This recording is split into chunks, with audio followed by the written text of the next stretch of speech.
महाराष्ट्र राज्याचे मुख्यमंत्री माननीय श्री देवेंद्र फडणवीस यांनी राज्यातील सर्व विभागाचे प्रशासकीय अधिकाऱ्यांना एक कलमी कृती कार्यक्रम निश्चित करून दिला। या अनुषंगाने सर्व प्रशासकीय अधिकारी यांची बैठक घेऊन 100 दिवसात राबवण्यात येणाऱ्या कामांबाबत अंमलबजावणी करण्याचे निर्देश दिले। या 7 कलमी कार्यक्रमांमध्ये शासकीय कार्यालयाची स्वच्छता हा एक महत्त्वाचा भाग आहे।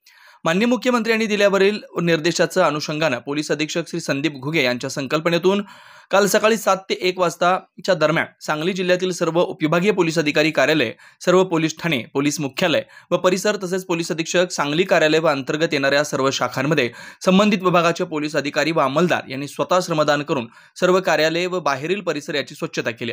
या स्वच्छता अभियानामध्ये एकत्र आलेल्या कचऱ्याची योग्य विल्हेवाट लावण्यात आलेली असून या अभियानामध्ये वरिष्ठ अधिकाऱ्यांपासून सर्वांनी उत्साहाने सहभाग घेतला।